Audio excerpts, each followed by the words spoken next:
Good day, everyone. Today, I will explain the Pythagorean theorem and the Sohcahtoa with example. First, let's talk about Pythagorean theorem. So, what is Pythagorean theorem? What's naman ang kaning Pythagorean theorem? Pythagorean theorem, it is used in a perfect triangle. Magamit din siyang Pythagorean theorem sa perfect triangle. Siya.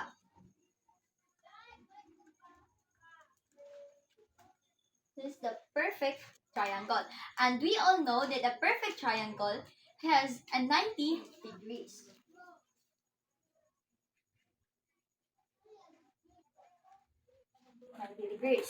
Now, the formula of a Pythagorean theorem is c squared is equals to a squared plus b squared. This is the formula of the Pythagorean theorem. The a and b is the legs of the triangle. And the c, it is the hypotenuse or the longest side of a triangle.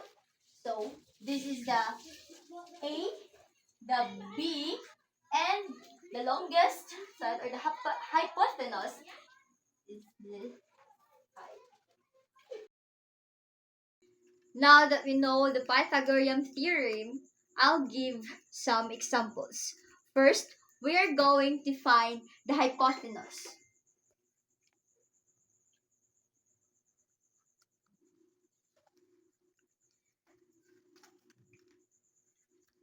In finding the hypotenuse, there is a formula. C is equals to square root of a squared plus b squared. So this is the formula of a hypotenuse. Formula of hypotenuse. Where is A, B, and C? Now, let's substitute.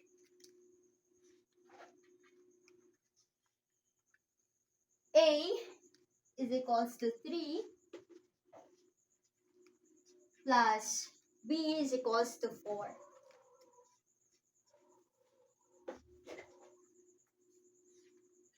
Now, let's solve. 3 times 3 is equals to 9 plus 4 plus 4. 4 times 4 is equals to 16. 9 plus 16 is equals to 25. Now, what is the square root of 25? It is 5. So, our hypotenuse or the C leg is 5.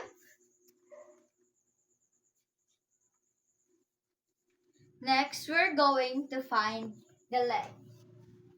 What if ang ato na sang gipangita diri nga part is ang leg? Diba, mao niya ang ato ang A, tapos mo ni siya ang C, ang B niya. Mo ni siya ang ato ang pangitaon. When finding the leg, kinaa sa siya formula. B is equals to square root of A squared minus squared. So, dara. Nasot na ang formula na. Next is we're going to substitute na to. Ang A is equal to 5. C niya is equal to 13.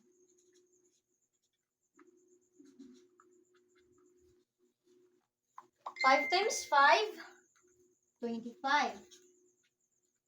13 times 13, 169.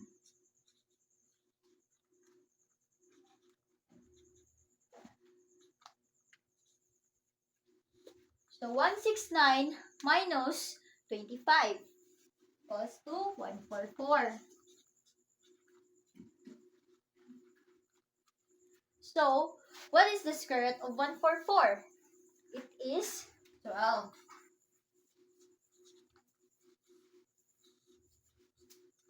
So, na-identify na nato nga ang usa day kaleg, ang iyaha ding value is 12. So, kani siya diri is 12.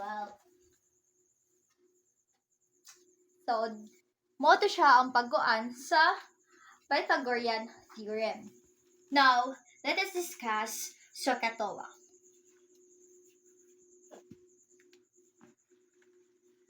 SOHCAHTOA is mo na siya ang atong guide to identify or para mapangitaon nato ang katong mga ratios. Das katong mga ratios nga sine, cosine, and tangent. So, kani siyang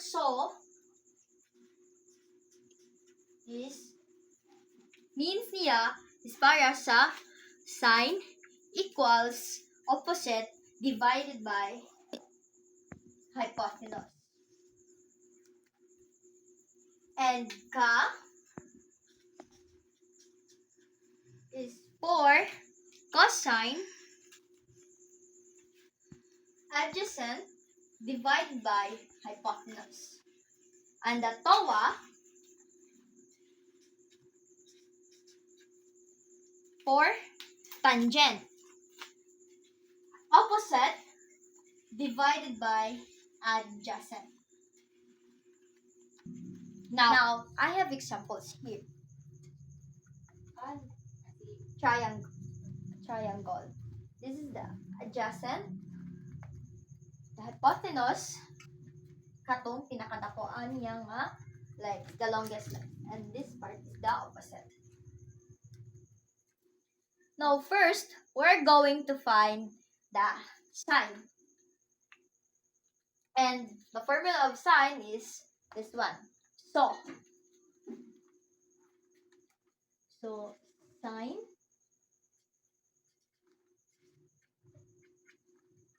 opposite divided by hypotenuse.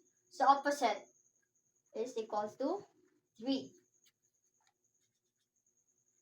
divided by hypotenuse equal to 5. So, mo na ni siya ang answer. And let's divide. 3 divided by 5 is equals to 0.6. Next, we're going to find the cosine. And this is the formula of the cosine. The ka.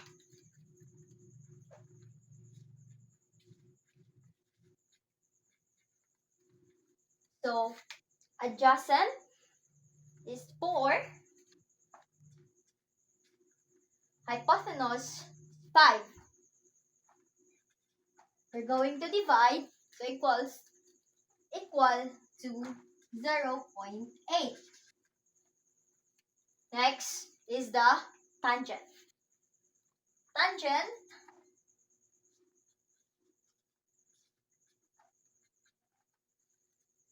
opposite equal to 3. Adjacent equal to 4. Next, we're going to divide 3 divided by 4 is equal to 0.75. So, ingon na niyon siya paggamit sa SOHCAHTOA. So, in summary, the Pythagorean theorem helps us find the missing side of a right triangle, while SOHCAHTOA helps us find the ratios involving angles and sides.